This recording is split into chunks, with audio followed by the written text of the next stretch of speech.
제가 사실은 굉장히 개인적으로 게을러질 수 있는 그런 상황에 있어요. 굉장히 다른 일을 즐겁게 해도 잘 지내고 이런 입장에 있는데, 그래서 게을러져서 사실은 동영상을 자주 올리지 못하고 있습니다. 근데 이제 오늘은 날을 잡아가지고 여러 개를 한꺼번에 좀 올려보려고 그러는데요. 오늘의 제목은 이낙연 총리를 왜 이렇게 현 정부가 밀어줬을까라는 문제를 다루고 싶습니다. 이낙연이라는 인물은 물론 지역 면에서도 호남 출신이기 때문에 일단은 이재명 지지층을 분산시키자 이런 목적이 첫째로 있었겠고요. 두 번째로는 이 이낙연 총리가 동경특파원, 동아일보 동경특파원이었습니다. 그래서 아베와도 상당히 절친은 아니겠지만 서로 얘기를 자연스럽게 나눌 수 있는 이런 사이예요. 그리고 과거에도 일본 왕의, 그러니까 현재 새로운 왕 말고요. 일본 왕의 즉위식에 참여했던 사실도 있습니다. 그러니까 굉장히 지일적이고 또 거의 친일적인 그런 인물이라는 것이죠. 근데 심지어는 굉장히 재밌다고 제가 생각한 점은 7일이면은 며칠 전이죠. 강기정 이분이 이제 대통령 정무수석으로 절제하지 못하고 국회에서 심한 말을 좀 했나 봐요. 근데 이 부분에 대해서 이낙연 총리가 이제 국회 전체 회의에 출석해가지고 사과를 했다고 합니다. 송구스럽게 생각하고 그렇게 얘기를 했다고 그래요. 그런데 야당이라고 그런 사람들이 반응을 어떻게 했냐면요. 진심 어린 사과에 감동했다라는 말을 했다고 그래요. 이 총리에 대해서. 그리고 특히 자한당의 주광덕이라는 이 의원은 오늘 참 멋지고 아름다운 광경을 목격했다. 늘 존경하는 마음이 있는 정치 선배다. 아니 세상에 야당 사람이 자한당 사람이 이낙연 총리를 적극적으로 존경한다고 그랬어요. 그러니 이 상황이 지금 어떻게 된 겁니까? 근데 이낙연 총리는 과연 어떻게 문재인 정부와 얽혀 있을까? 이게 또 굉장히 재밌잖아요. 저는 사실은 이런 모든 정치 문제, 경제 문제를 재미있다고 생각하면서 접근하기 때문에 제가 어떤 생명력을 갖게 되는 것 같습니다. 안 그러면 얼마나 힘들고 짜증나고 스트레스가 많은 그런 일이겠어요. 사실은 이게 돈벌이를 위한 것도 아니고 저의 경우는 그런 어떤 권력의 지향적인 사람도 아니기 때문에. 그런데 이제 이거를 이제 또 찾아보니까 말이죠. 신라젠이라는 투자 가능한 그런 연구소, 과거의 연구소인지 지금 연구소인지는 모르겠지만 이것과 연관됩니다. 그리고 이 신라젠에 투자하는 것에 대해서는 또 유시민과도 연관돼 있죠. 근데 이게 슬쩍 하고 지나가더라고요. 근데 제가 또 우연찮게 이게 기사화된 것을 제가 보게 되는 이유는 그래야지 그래도 객관적인 자료로 삼을 수 있기 때문이에요. 근데 이제 양산 부산대 병원 이런 게 이제 눈에 띕니다. 근데 이 병원 안에 신라젠 연구소가 있었다고 그래요. 그러니까 있는지는 모르겠습니다. 현재도. 그래서 양산 부산대 병원이 굉장히 중요한 역할을 하게 됩니다. 그리고 신라젠이라는 데는 항암제를 개발해가지고 많은 투자자를 모으고 그랬다가 그 항암제가 실제로 효과가 없다 그래가지고 문제가 또 됐고 그랬던 그런 투자 대상이 신라젠이죠. 그런데 재미있는 것은 양산 부산대 병원에는 의학 전문 대학원이 또 있다고 그래요. 그래서 지금 현재 여권이면 더민주당 주요 사람들의 자녀가 이 대학원을 다니게 됐다고 그래요. 그런데 대학원에 왜 하필이면 이 대학원에 특별히 여당 쪽 주요 인사, 조국, 이낙연 이런 사람들의 자녀가 다니게 됐을까? 여기서 대학원에 들어가려면 그 입학 서류가 있어야 되는데 여기서 이제 부정 입학을 위해서 뭐 어떤 서류를 가짜로 만들고 뭐 이런 문제가 또 나오는 거죠. 뜨거운 감자가 되죠. 그런데 이 학교를 다닌 그 사람들을 보면은 조국 전 장관의 딸이 현재 재학 중이랍니다. 둘째로 이낙연 총리의 아들이 이 학교를 나왔다 그럽니다. 그러니까 여기서 연관고리가 있는 거죠. 이낙연 총리와 또 그 현 정권과 연관성이 있는 거예요. 근데 거기에 양산 부산대병원이 나오는 거죠. 또 그 부산대병원 아래 신라젠 연구소가 있는 것이고요. 굉장히 흥미롭죠. 그런데 양산 부산대병원에 있던 강대환이란 사람이 이 대통령 주치의, 문재인 대통령 주치의가 됐어요. 근데 보통은 그 서울에 있는 의사들이 주치의가 되죠. 대통령 주치의가 보통은. 그런데 이렇게 강대환이라는 사람은 지방대 교수로서 그 주치의가 됐단 말이죠. 근데 또한 신라젠이라는 것을 창업할 때에 중요한 역할을 맡은 사람이 강대환이었어요.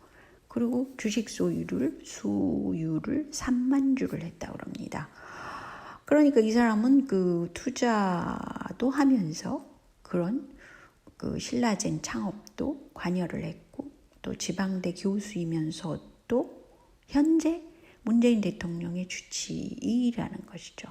이게 놀랍지 않으세요? 더 놀라운 사실이 또 한 가지가 있습니다. 그것은 양산 부산대병원이 바로 노무현 전 대통령을 사망 선고 내린 병원이라고 그래요. 좀 섬찟하죠. 그런데 노무현 전 대통령은 처음에는 경남 김해시에 위치한 세영병원으로 그 뭐 시신이라고 그래야 되나요? 봉하마을에서 일어난 그 사건 이후에 그 몸이 옮겨졌다고 그래요. 세영병원에. 그런데 세영병원에서 대형 병원으로 가장 가까운 병원이 삼성창원병원이라고 합니다. 삼성창원병원까지는 16km밖에 안 됐다고 그래요. 그런데 34km나 떨어진 양산 부산대병원으로 이송됐다고 그래요. 왜 굳이 34km나 떨어진 그 양산 부산대병원으로 이송됐을까? 뭐 저는 사실은 그 노무현 전 대통령이 돌아가셨다라는 것이 대대적으로 언론 플레이 됐고, 그렇지만 그 시신을 직접 목격한 사람, 그 얼굴을 본 사람, 그 시신을 다룬 사람, 그 인물들이 굉장히 불확실하고 또 그 사체를 뭐 전시한다든지 그런 과정이 없었잖아요. 그리고 굉장히 그 거하게 그런 그 식을 버리고 막 이랬기 때문에 사람들이 정신없이 뭐 그 노무현 전 대통령이 사망했다. 그리고 그때의 뭐 원인으로서 굉장히 오히려 그 논두렁 뭐 시계 사건 이걸 주로 다뤘죠. 그렇지만 실제로 보자 그러면 저는 노무현 대통령이 진짜 돌아가셨나? 이것도 굉장히 불확실하다고 생각하는 사람 중에 하나예요. 왜냐하면 노회찬의 죽음, 그 이후에 벌어진 사건을 보자면 똑같이 그 노무현 그 전 대통령의 케이스도 똑같은 케이스거든요. 그래서 두 사건을 보자면 과연 이분들이 돌아가신 건가? 이렇게 생각할 수밖에 없는 그런 자료들이 너무 많다는 거죠. 어쨌든 간에 그런 이상한 일이 양산 부산대 병원 구지를 통해서 이루어졌다는 거예요. 그래서 뭐 굉장히 그 미심적인 사건들이 많이 이루어지고 있습니다.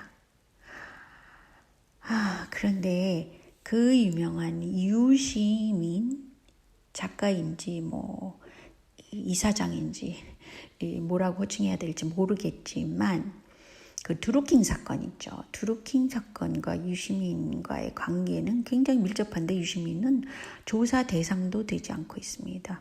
저는 이 점을 다시 한번 이상하게 생각하고 유시민이 강조했던 대로 그 체스판에 체스를 두는 사람들이 전 세계를 통괄해서 그 지휘하고 있다 이런 말을 얘기했잖아요. 유시민이. 그래서 뭐 이재명 지사 보고 현재 지사죠. 그 체스판을 그 체스를 두는 사람들의 눈밖에 나 있다라는 식으로 얘기를 한 적이 있습니다. 아주 심각한 얘기를 던진 거죠. 근데 제수잇 교단이 굉장히 주목을 받았잖아요. 드루킹 사건 때문에. 그리고 삼성을 건드리지 말라 라는 말을 교시 받았다고 그랬죠. 드루킹이 그런 말을 했죠. 그런데 이제 제가 또 우연찮게 이걸 또 찾아냈는데요. 제수잇 교육을 받은 마크롱이 어떻게 그 캐톨릭의 비숍이라 그러면 교황 밑에 있는 사람들이죠. 이런 사람들이 지지하는 다음 대통령으로 지지받았다는 거예요. 그게 2017년 4월 달에 기사화됐더라고요. 그러니까 그 체스판을 두는 사람들이 이 제수잇 교단이라는 셈이 아닐까요? 그래서 마크롱은 사실은 그 EU, 그 유럽을 그 하나의 경제권, 정치권 또 그러니까 지폐 단위를 통합하는 그런 지역권을 만드는데 독일하고 프랑스가 주역을 맡았잖아요. 그래서 마크롱이라는 인물이 제수의 교육을 받았기 때문에 그렇게 됐다라는 셈이죠. 이 기사를 보자면. 그리고 또 제수의 교단의 영향을 받은 것이 문재인 대통령이죠. 그 얼마나 이게 막강한 지금 종교력이 모든 정치권을 뒤흔드는 그런 배후 세력이라는 것을 입증하고 있다는 거예요.